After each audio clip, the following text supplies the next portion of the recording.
Hello YouTube, this is Morgan, Airspeed Prime here with my next Star Wars video.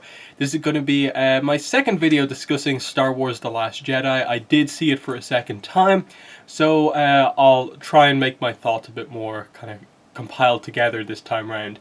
I suppose I actually want to start off, now that I've seen a lot more reviews and other people talking about the movie, I want to talk about some of the common criticisms and I suppose common things people have been saying in response to those criticisms, because it's definitely been an interesting one to look at how the discussion has gone around this movie.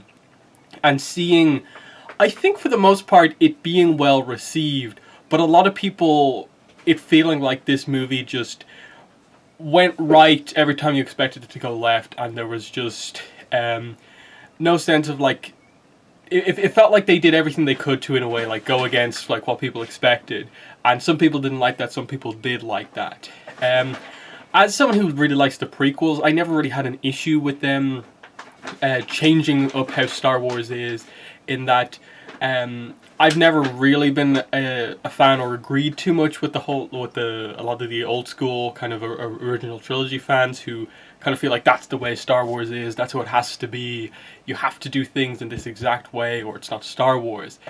Star Wars is a lot of things, and I'm okay with that, and I like the prequels, I like the Clone Wars, I like the expanded universe, I like going back to like the old Republic and stuff like that. I don't mind Star Wars having these different eras and it being very different. But with this movie specifically, I don't think it's necessarily that. I think in this case it's almost the idea of like, it's fan theories after episode 7 and how they approach doing those kind of plot points in episode 8. So I think the first one is Rey's parents. Now, this is the one where, for me, I don't have a problem with it. I think it makes sense because they make the reveal that her parents are nobodies, that she is not important with regards to her heritage and bloodline. They make that a plot point, that it actually just doesn't matter, that it creates this contrast between her and Kylo Ren, that he's the one who is kind of haunted by his heritage and there's so much expected of him because of that, where she is just this nobody who happens to be quite powerful as well. But because she's a nobody and doesn't really know her parents, like it creates this unique situation for her where they're her parents. Of course she is affected by the fact of what happened, that she was, sold, and they were not very good people. They weren't very good parents, but she's felt alone for so long that she's wanted them, that it creates that moment of like, her dark side moment is not like Luke walking into a cave and kind of in a way getting that tease of there's this connection between you and Darth Vader. Darth Vader is linked to you in some way. It's, no, you're just you. In regards to your destiny, it doesn't involve your parents. It doesn't matter because they didn't care about you, so you shouldn't really care about them. That line when Kylo Ren says to her that like, you're just a nobody, like who are you in this story? That works because it just means she's herself. There's nothing that really comes before. Rey is kind of starting her own kind of, in a way, lineage, and maybe if she has children at some point down the line, maybe they'll be important because of their bloodline. But Rey herself, what came before, it affects her as a person, of course. Why wouldn't it? But in terms of her feeling that maybe she's somehow linked to someone else, that's not important. And so it also did the other thing of like, as again Kylo points out, that because of her situation with her parents, she, in kind of being thrust into this kind of galactic kind of war, is kind of looking for parental figures kind of everywhere she goes, in that's how she saw Han before he was killed, and that's what you hoped for and expected from Luke as someone who could train her, and it's a frustration, of course, when she doesn't get that, and I think that creates a good dynamic on that front. And I think the other thing of just, there was not really any teases necessarily of the fact that she was really related to anyone important. I get why the theories came in, and it's not that like we should just completely dismiss them. They were there because they didn't tell us all that much information, so you could have gone any way on it. But this is also a valid way you could have went with it. So because they never really like went too far to tease her being overly like important.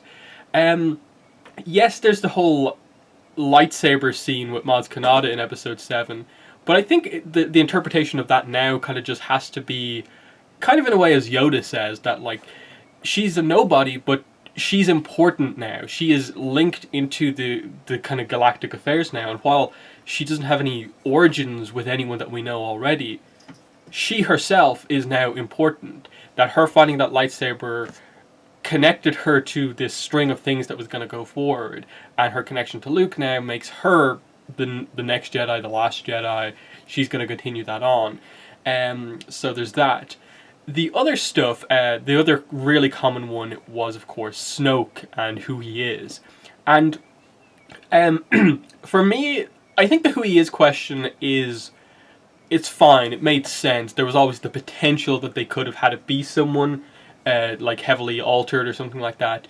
But for me, the bigger question I think that was linked into this the entire time is not just who his identity is he this character or is he this character, but who is he in the sense of just he's presented as being in a very important position, the leader of the First Order.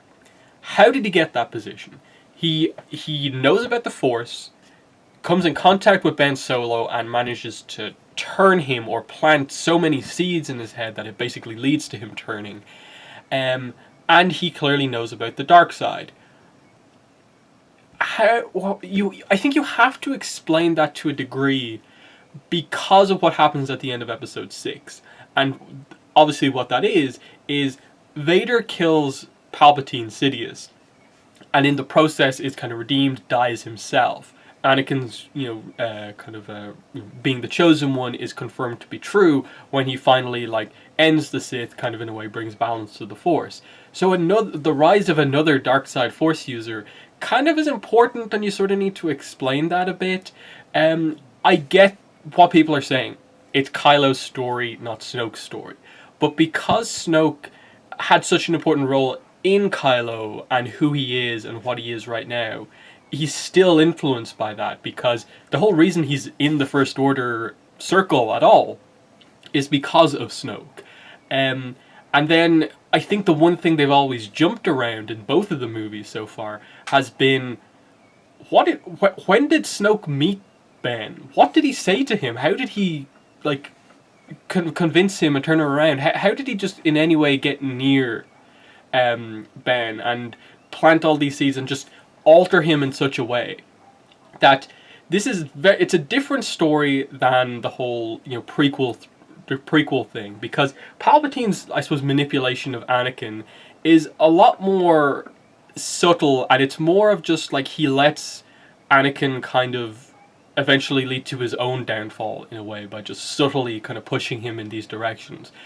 The fact that we just right now don't know about what happened, it is, I think, a problem. This is definitely the one I would agree with, in the sense of just, that is very, very unsatisfying what you did with the character. It feels Phasma level. I think Phasma coming out of this movie is for sure the one thing that I think everyone universally agrees on as just, that was bad.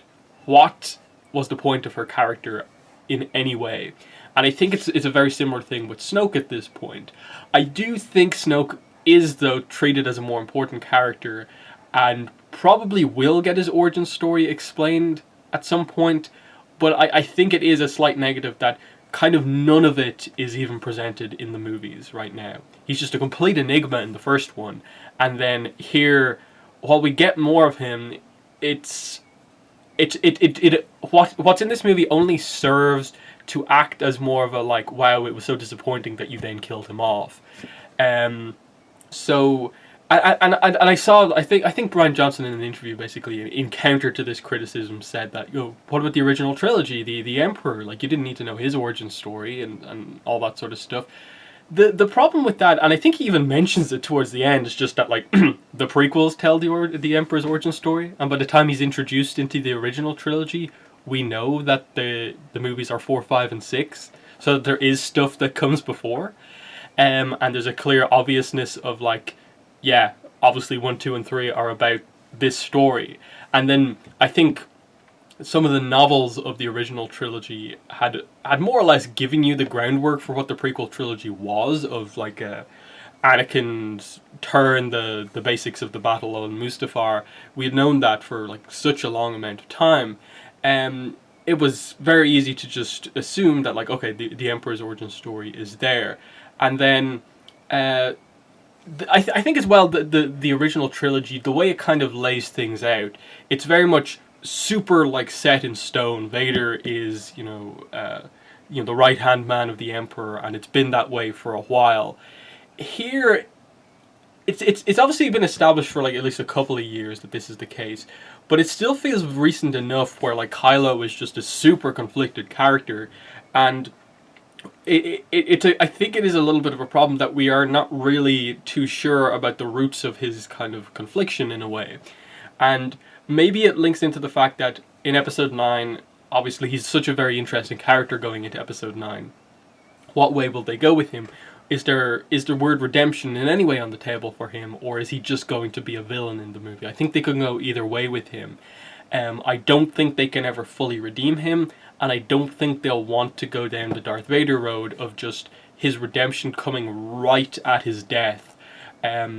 So I have a feeling it'll be this sort of a situation where like he maybe realizes he's made all these mistakes, but goes ahead with his plan anyway, and it's just this kind of going out in a kind of blaze of evil glory for the character. I could almost see them doing that, because episode 8 kind of really did lead you down the road of kind of being like, he was given every opportunity to switch back, and he still sided with the bad side and made the wrong decision each and every time. And I think this movie made it super clear that across both movies, in a way, the character hasn't necessarily done anything that really hints to him being good, in that characters can see that he's conflicted, but as such he hasn't done anything that you could consider like good. Everything decision he makes is always like, okay, I'm conflicted, but I still make the wrong decision so I can become more dark. And like there's little bits of pieces you think like, oh, he killed Snoke, but then you realize that wasn't to join the resistance, that was just so he could gain power. And the whole thing with Rey was just to get Rey in front of Snoke. And you could make it a bit of a mastermind plan of him planning this from the start, but also the fact that he was being manipulated the whole time. And ultimately, with regards to his connection to Rey, he kind of just wanted Rey to be on his side, just like Rey wanted Ben to come over to her side. But anyway, we're getting past the point here of just Snoke. There is no numbers between episode 6 and where we are now, 7 and 8. They haven't left a gap open to tell Snoke's origin story in the same way that they did with the Emperor. So I don't feel that that's a particularly valid defense of this. And as for like, oh, they can tell it in the book, I'll be happy if that book comes out, because I think it'll have so much to it, it'll work. And arguably, you could say, his origin story will work better as a book, with the amount of kind of, I suppose, political ground you're going to have to cover. You're going to cover some very heavy dark side stuff, which they haven't gone into too much depth in the actual movies. So that could work well. It's just, you kind of do need to put some of this in the movies, and the only hope would be that somehow they find a way to, in episode 9, bring up the past and tell, in a flashback, the key moments of Snoke and Kylo, and that explaining Kylo. But I'm not sure if that will happen, because it almost feels like 9 has to have some sort of a time skip. And then at that point, I don't know if they'll want to flashback all that far. So for me, Snoke is the very, like, that's the big, like, yeah, that's a major problem with the characters, and how you actually went about writing him. And I think some people have not been particularly great with regards to trying to like overly defend the point of just like, Snoke's a nobody, it doesn't matter, it's Kylo's story. Of just like, look, I get there's been fan theories about every character being Snoke, but the core is not necessarily just the identity, it's also just about like, explain to me anything about Snoke. And it leads into, I suppose, what is one of my other criticisms with the movie, and this is probably, for me, one of the bigger ones, and it's just kind of world building in the sequel trilogy full stop. It's not exclusive to The Last Jedi. It's what is the Resistance, what is the First Order. I don't feel like the movies themselves have done a great job at all about trying to explain any sort of details surrounding what these factions are. And I think the root of the problem is that in going from 6 to 7, you skip past an entire generation, and you basically mean that you never really establish what the New Republic is. In the movies, you completely skip past what is, I suppose, the result of Episode 6. And we just jump into 7 with what happens right towards the end, Starkiller Base, effectively, destroying the Republic. And I think just that point was not made clear enough in the movies. Because you never defined what the New Republic was.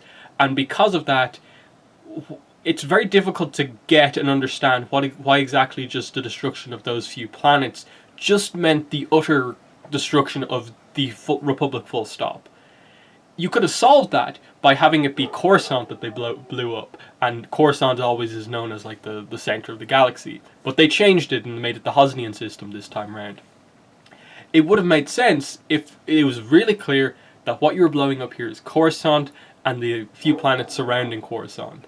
And that would have been like, okay, I know about Coruscant from the prequels, that's where the Senate is, that's where all the politicians are.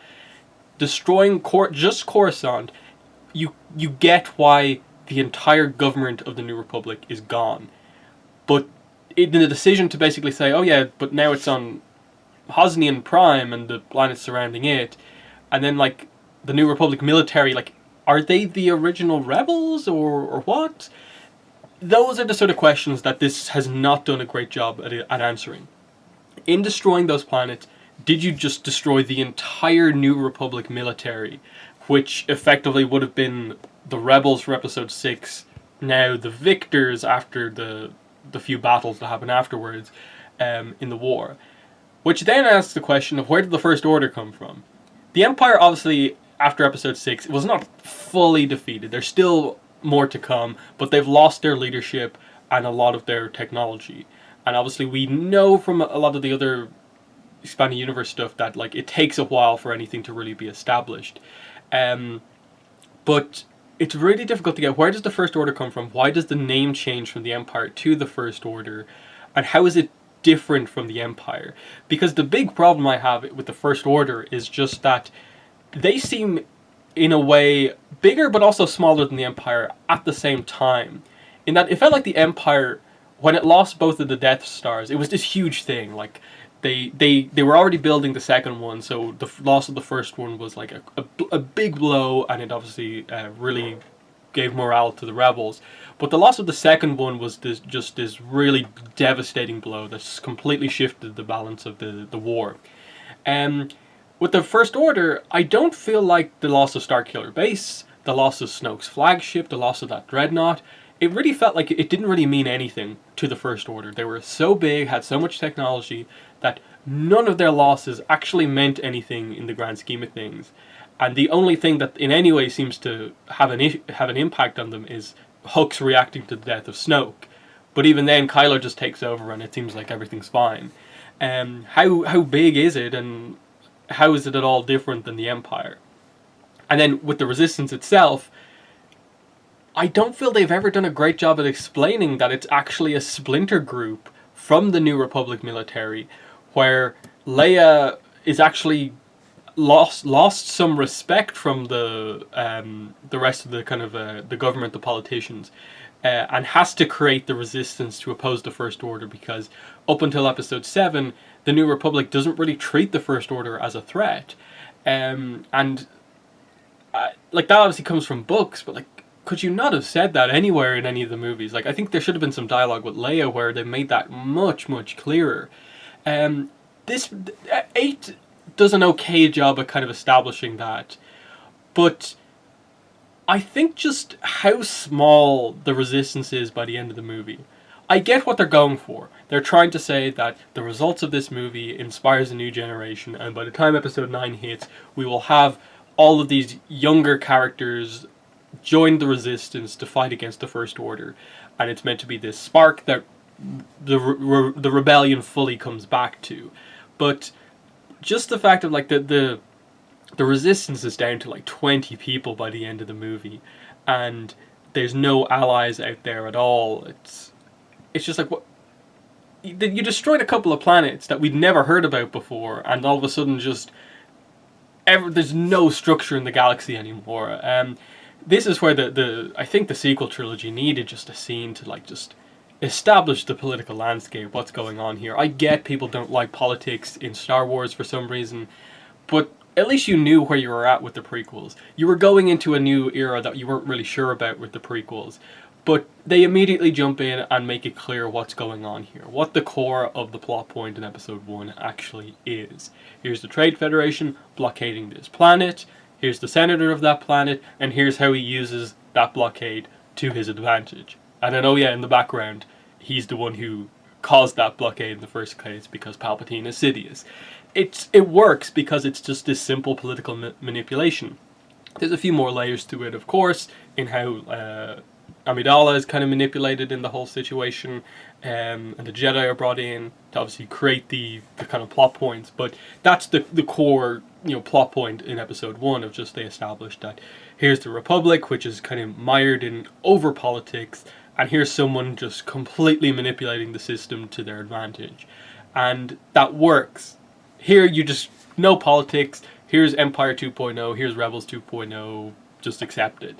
And I don't think it's a huge problem, but it's one that kind of frustrates me every time I watch 7, every time I watch 8, is just that I don't really know what's going on here. At least with the Rebels, even at the start of episode 4, before they've established them, you get the idea that, like, okay, the Empire are the big ones in control, and the rebellion, just with the names, that's what they're fighting against. But because they changed the names for both of them, like, I think it would have been completely fine if you just left it as like Empire, or said just New Empire, and left the Rebels as the Rebels. But the fact that there is these name changes that happen, there is these shifts that happen, and as I said before, the lack of mention to the New Republic, or what happened at the end of episode 6, that there was something established there in between the Empire and now, I think it's just this really baffling thing that just never happened. And so it was kind of a shock when, like, I think Haldo mentions that, like, oh yeah, the result of this is that we establish a New Republic. I'm just like, oh, you actually still want to do that, okay. And I think it leads to just this overall, like, issue with the sequel trilogy of just it feeling like, unless you're going to do something really, really big, is the end result of this trilogy just going to be that we have a New Republic, an even newer Republic than the one that we established at the end of episode 6, and then we have an even newer Jedi Order, but with Rey in charge instead of Luke. And it's just like, okay, so it was cool, we got some new characters, but we've basically just done the same thing that episode 6 did at the end, but we completely skipped past what happened in between 6 and 7, and we're just going to do something different. There's just some issues like that come up that are just kind of like, what's going on with the factions in this movie? And I like the Resistance. It's just I don't really feel like I have the best understanding of kind of what's going on here. I like that in the movie they created this plot point that seems to be something Finn's going to have to deal with, of just that the companies that are making money from the war are supplying technology to both sides. And how's Finn going to have to deal with that? Is it going to be about some neutral ground being found? Or is he just going to have to accept that, he knows the Resistance is in the right and side with them and just accept that this is how things have to go? I'm not really sure, but it was an interesting little thing to kind of add in. But as I said, the core of this video, kind of addressing some of the criticisms. The other one being, I suppose, the portrayal and, I suppose, use of Luke Skywalker in the movie.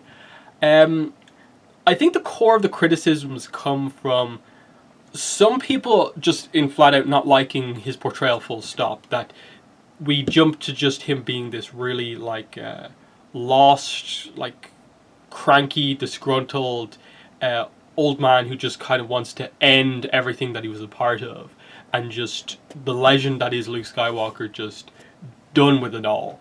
And that being, like, not the character that you ended episode 6 with. And again, I think it is just a sense of, like, because you established that all this stuff happens between the movies, but we don't know much about it, and so you just jump from, like, cool, Luke has done this thing, it's going to be really interesting to see where he goes. Oh, and he's really bad, he's basically depressed, and all this crazy stuff is happening, and he doesn't care about anything. It is a shock. I don't have a problem with it, because I think it makes sense, and it adds layers to his character that I think you needed to, because otherwise he is a fairly simple, bland maybe isn't a word, but he's just a very simple character, I think, in the original trilogy. So adding this to him actually works well.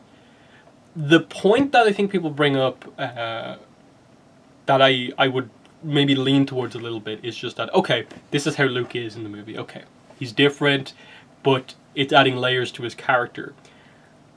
Why is he only ever on Octo in the movie, apart from, like, astral projections and then the flashback?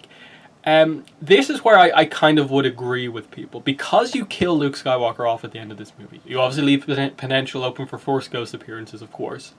But you are introduced to Luke in the sequel trilogy on Octo. He leaves the series on Octo.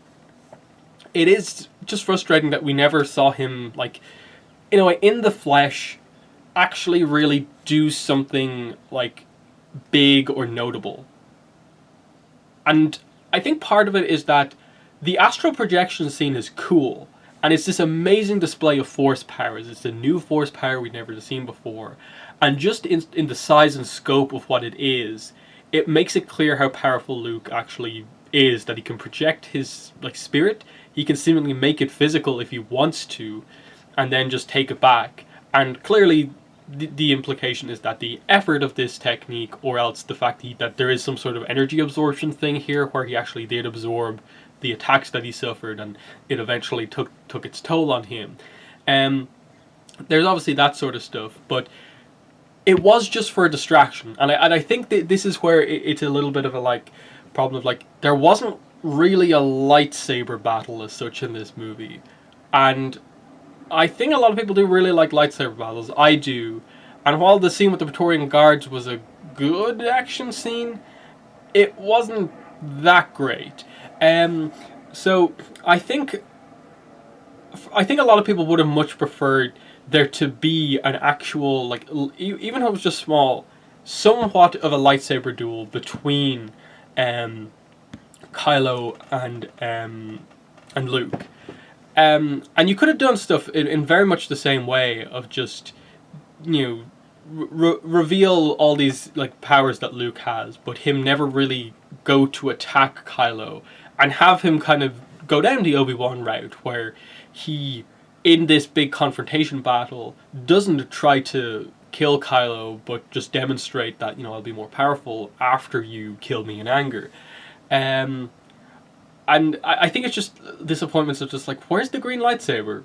Like, I get the idea of his projection having the blue lightsaber, but why was it not the green one? There's kind of some weird things like that related to it. And I think it's just that, like, given that, like, Han has been killed, that we know Carrie Fisher died, so her involvement in episode 9 is up in the air, but I think most assume she'll have to have been in the crawl or something like that, or very early on in the movie they'll just say that she died in between movies. The fact that you take out the one character that you could have actually kept going for not the most amazing reason, like, I think the astral projection death is, like, cool in a way, but also because it's lacking in such explanation, it's kind of a bit like, oh, so am I assuming the energy of using that took it out of him, and now that's why he's fading away here? Or is he just accepting that he's going to become one with the Force here? There's definitely moments of kind of like, what are we doing here? Whereas I think it was actually really clear with the Obi-Wan and Yoda use of the technique of becoming one with the Force, of what was happening here, that Obi-Wan disappears before he's hit with the blade, and then Yoda, like, as he kind of dies, basically, I suppose, just as he kind of dies from old age in a way, he kind of just fades into the Force. And I like that. It's definitely just a case of, you could have kept Luke alive a bit longer, and I suppose trying to make a big legendary scene out of the astral projection scene is like cool, and that, like, they make that power out to be like extremely important, but it is still just a distraction. When I think there was a wish that he had just done something a bit more like, it's Luke, this is kind of how powerful he is. And I don't like the criticism that people bring up for Luke, that like, oh, he's never been a good fighter, he's really bad with a lightsaber. Episode 6, he threw his lightsaber away, so like it makes sense why he did what he did. Except that came after him basically besting Darth Vader in a lightsaber battle, and Darth Vader has always been established to be a very good lightsaber combatant. Despite the limitations of his kind of injuries, he's always been established to be like very powerful. It's just the limitations of the special effects with the lightsabers that they were using that caused some of those fight scenes in the original trilogy to not be as action-packed as maybe they could have been otherwise. But yeah, so like the idea that like, oh, Luke wouldn't have held up against like Kylo Ren, it's just like, I don't know, the way they presented Kylo Ren, he doesn't really seem that great with a lightsaber either. He's definitely got a unique style, Kylo Ren, in the way they show him with using his sword like a kind of broadsword type thing. But it also makes it look like he's very rarely in control in a fight, when he's always been established as being so powerful, but like his skill with a lightsaber doesn't come across as being that great, whereas Rey actually feels like she, in a way, is the better fighter, just because she uses a more traditional kind of fighting style for like a Jedi. So hopefully episode 9, they kind of fix the, I think, issue with the sequel trilogy of just, we haven't really got a good lightsaber fight just yet. In terms of like good choreography and like really getting across that these two like are like really amazing. So they're most of, I think, the main criticisms that the movie would have. So as I said, I think the Rey no parents thing is fine.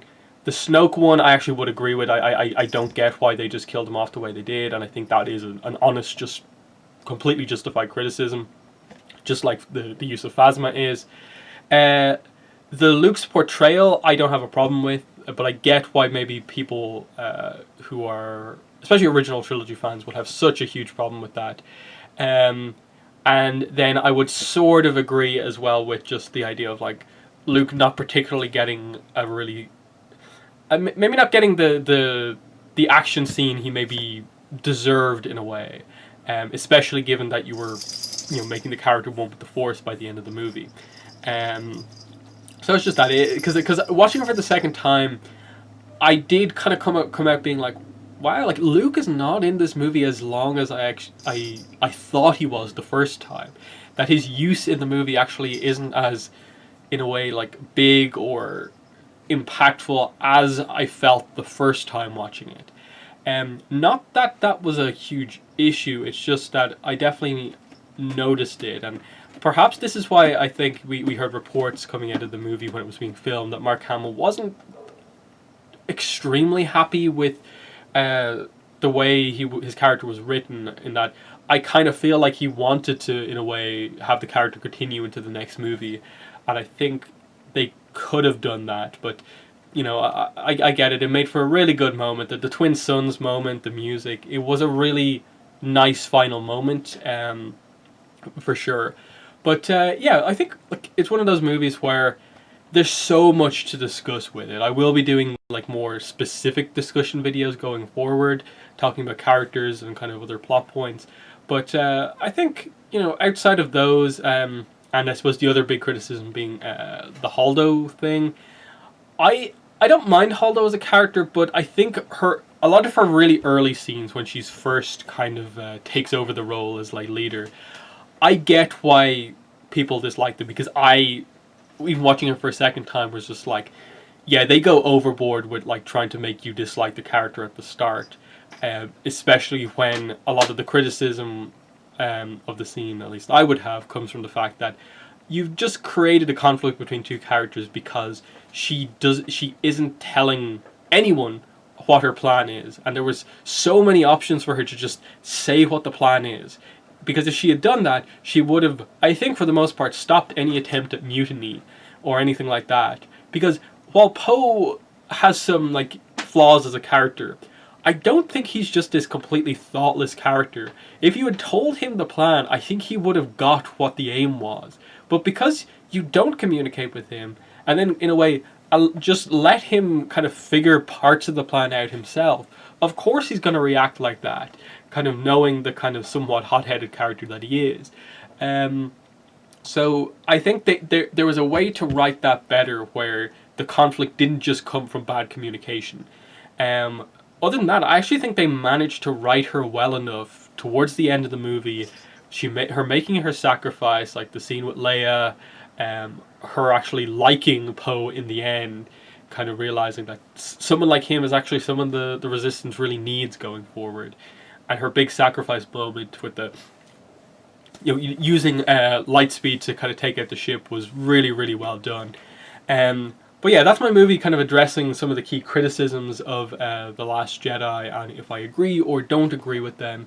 So yeah, that's been the video for today. My next Last Jedi video will probably be me starting off my discussion series. I'm probably going to start with Rey, so that will probably be the next Star Wars video you see on my channel. But yeah, that's been the video. Thanks for watching, and bye.